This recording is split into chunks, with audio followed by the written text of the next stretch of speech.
I make the smoothie. So first, I start out with avocado. Now, you don't have to put in avocado. Avocado seems to make it creamier. I don't always put in avocado, but this time I am. I put in half of one. To tell if your avocado is ripe, it needs to be firm. It needs to be firm, but not have any it needs to have give, almost like it's clay. Like when you push on it, you need to feel like it's squishing, but it still needs to be firm. Like you don't want it soft and squishy. If it's soft and squishy, it's bad. This is a perfect avocado, and I'll show you. Look, perfect avocado. And so I just take the half that doesn't have the seed, and I squish it into there. Now I will add some ginger. Let's see if I can get this in frame. Now that's a lot of ginger. Yeah, that's a ton of ginger, but I like a lot of ginger. So I chop this up into little chunks, and then I add it in. Don't even worry about the skin. You can eat the skin, it's fine, just eat it. You're wasting ginger if you're not eating the skin. That's where all the nutrients are. So I chop that into little chunks, and I throw it in there. Don't lose your ginger, like I just did.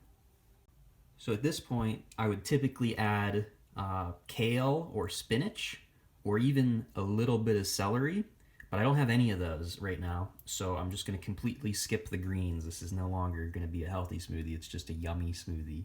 So I'm going to go on to the yogurt. So yogurt kind of makes it thicker. Just use, whole milk, preferably plain, not flavored. You don't want any sugar. You just want yogurt to kind of create a creamy base. Greek yogurt or non-Greek yogurt, it doesn't really matter. Greek yogurt might be better for you. I don't know, but Greek yogurt is essentially sour cream.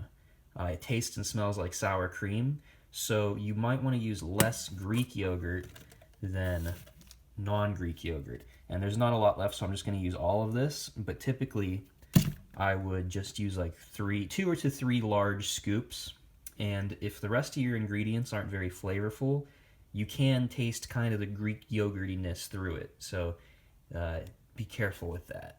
So now, after the yogurt, I add chia seeds. Now, chia seeds, this is really a personal preference thing. They do not blend. They don't get really pulverized. Some of them sure do. But these make it very seedy. And me, I chew my smoothies, okay? I like to sip it into my mouth and then chew on it and then swallow. But if you straight up drink your smoothie, you might want to avoid this, maybe, depending on your situation. But after that, I then add pistachios, just like a handful or 2 of pistachios. And this is a good source of lutein, which is good for your eyes. One thing I like to do is take the pistachios and put them on the spoon that I used for the yogurt to help get some of the excess yogurt off of the spoon that otherwise I wouldn't be able to just beat off. You can see that kind of brought some of that yogurt off. Then you add a little cinnamon. Now I only use frozen fruit. Sometimes it's cheaper to buy fruit that's already frozen, and sometimes it's better to buy fresh fruit and then freeze it yourself like I did here. So these are 2 bananas in a bag that I cut up and froze. And I'm going to add those first because these like to clump together quite a lot. And you want them to be the first things that start getting cut up. The next thing I'll add is pineapple chunks. And this kind of, I feel like, controls the sweetness of the drink. So I like adding a lot of pineapple usually. About a quarter of a bag. So one of these bags will make about 4 smoothies. Usually, there's barely any left though, so that's enough for 1 smoothie, I guess. But that's how much I put in there. Now, if you don't have a good blender, and I have the best blender you can get, if you have a shitty blender, you may want to add your liquid now and then blend it, and then add some more stuff and then blend it. But I can do it all at once. It's no problem for this, really. Although this you have to, know what you're doing here. It's not gonna be a perfect situation all the time. Sometimes it will get stuck up and you gotta shake it around and, you know. But now I'm gonna add raspberries. This is where I get most of my flavor from. I also add some blueberries, and I'm out of blackberries, but I would add those normally. Sometimes I'll add peaches. Peaches don't really, frozen peaches anyway, don't really have a lot of flavor, so this is kind of more just like a filler if I'm making smoothie for like more than one person. I'll typically add peaches to give it more volume, since it's just kind of like a filler. Obviously, if you use fresh peaches that actually taste good, it will add a peachy flavor, and these have some flavor. It's just not really that noticeable in the final thing. Another thing about flavors of frozen foods that I've noticed, except for raspberries and pineapple, I've noticed that there's not really a lot of sweetness in strawberries and blueberries. Blackberries are pretty decent when it comes to like the flavor and the sweetness. But you know how when you get fresh blueberries and fresh strawberries, sometimes they're just like, they don't taste sweet. Well, it seems like these frozen ones are almost always like that. But you know, sometimes you might want to taste them so that way you can control, you know, what your stuff is going to taste like. So I just add a little bit of blueberry. Blueberries are pretty cheap. You can get huge bags for, you know, nothing. Raspberries, I put in a lot of raspberries. Like I said, most of my flavor I think comes from raspberry, and I like the raspberry. Strawberries, I add, previously I would add fresh strawberries, like straight up just fresh strawberries, and they'd be sweet strawberries, and that's kind of how I controlled the sweetness of my drink. But these ones are kind of sweet, and but they're small, so I usually add like 8 strawberries if I'm just making a smoothie for myself. So that's about enough. I'll add more if I'm making, you know, more servings, but as you can see here, and I'm going to drink all this, and it's quite a lot of smoothie. Me, myself, I drink probably like 2 to 3 servings of smoothie when I make a smoothie, so this is enough for, you know, 2 to 3 normal people. I'm going to add a couple peaches, you know, just a couple peaches, just because, why not? Now you're going to want to add your liquid, and ideally, you want to use whole, unpasteurized milk, but it's hard to get that, you know, sometimes. So you can just use normal organic whole milk. And I put in about that much, but that's not enough. So ideally, you would use just milk, but using just milk is kind of like you're drinking so much milk. You do want to add some water, and the water kind of breaks down fruit completely differently than milk does. Water will like allow certain flavors to leach into the water from the fruit, and you'll have like very deeply colored smoothie if you use a little bit of water. So I add just a tiny bit of cold water from my tap because I have, you know, mountain spring water. If you have city water that has any kind of like chemicals added, don't use that. Use like Aquafina. Aquafina is basically distilled water, so it's the best bet for an alternative. So that seems like it's a lot of water, but it's because this, you know, fruit is in there displacing the water. There's not actually a lot of liquid in this total. And if there's at any point when I'm blending this, I need to add more liquid, I will add milk instead. So we're gonna go ahead and get this thing blended, and we're gonna see how it goes. I always start on the lowest setting. And as you can see, not much is happening. So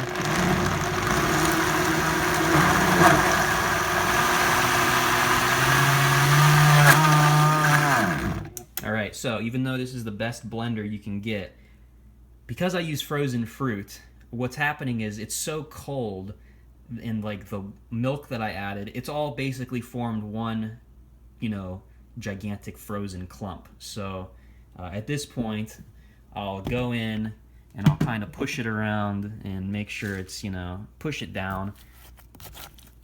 Just try to get it broken up a little bit, because it's all basically, you know, stuck together.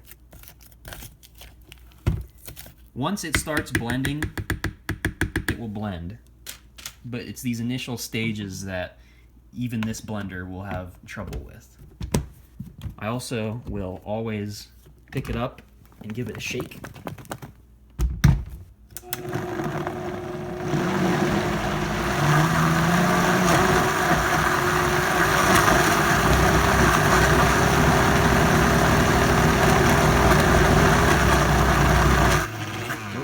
Sometimes that will happen, and what that is that there's some kind of fruit that got stuck down there between the blades, and it doesn't want to blend. If that happens, you turn it off immediately, give it a shake.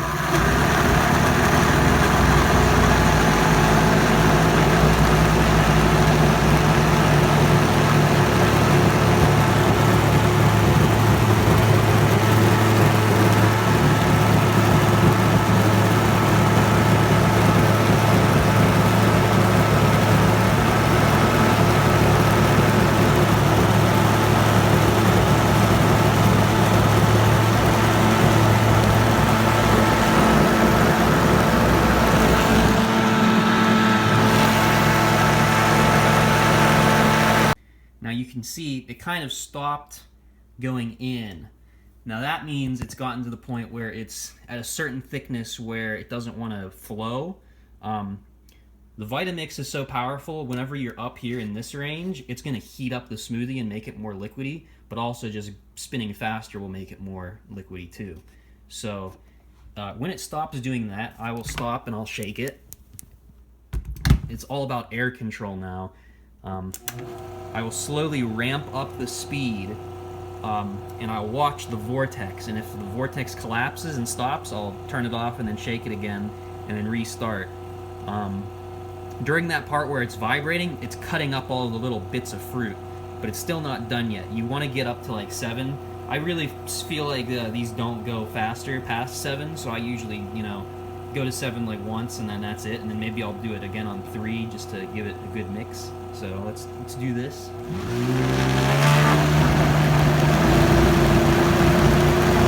Slowly ramping up the speed.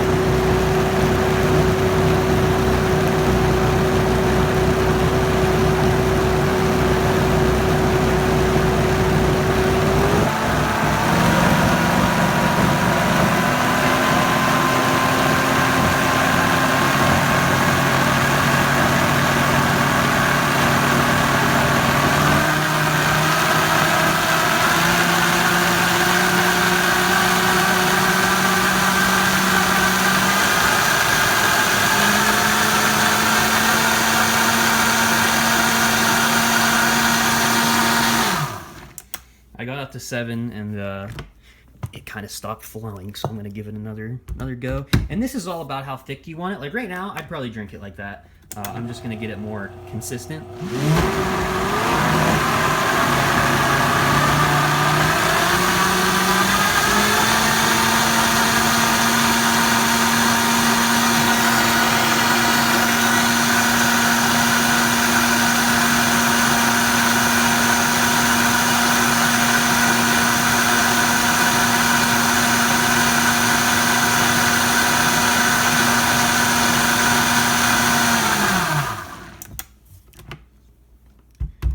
Finally, I'm just going to mix it around.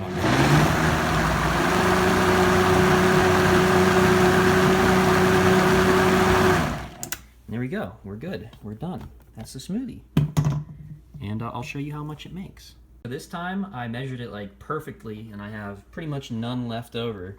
So I have my one gigantic mason jar and then one normal tall glass. And I'm going to eat all of this in one sitting. I eat these smoothies pretty much as like a meal. I still think this would, if you had 2 normal size glasses, you'd have a lot left over. It would probably do maybe 2.5 tall glasses like this, or if you had smaller, you could probably do like 3 or 4 like half glasses. That's how I make my, I guess this is like a multi-berry fruit smoothie. There's a couple other kinds of smoothies I do, but it's usually just this, because this is like, I can just throw in anything, and you can add different stuff to this to like kind of change the flavors around. So let's do a taste test.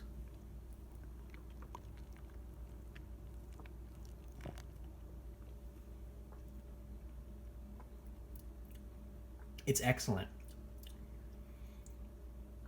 It's a little thinner than I typically like. I probably added a little bit too much water. or I blended it too much. I mentioned earlier during the blending phase that I would have drank it at that point. I probably should have stopped it there, but I wanted to show you, going all the way up and how the vortex works. I like my smoothies really thick, and this is thin in my books. I basically like it just like ice cream almost. So that's just me. That's how I like my smoothies. Obviously, you'd probably want to do it exactly like this. This is like the ideal consistency of like a normal people smoothie. So it's super good.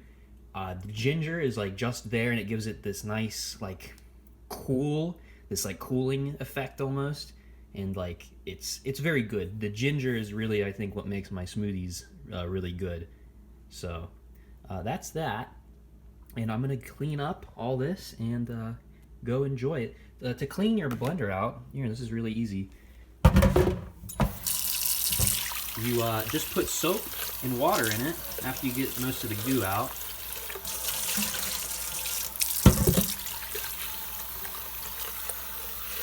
Get all that goo out. You just add soap. You let it fill up, and then you blend it, and then you're good. You just rinse it out after that. It's the easiest thing in the world to clean. You should do this after you use your blender every time. If you're gonna store your blender like for a really long time, or you're like afraid of cross-contaminating or something, you add a little bit of bleach, just a teeny tiny bit to kill anything. But you shouldn't really be using bleach. Bleach has like stuff in it that's really bad and not good.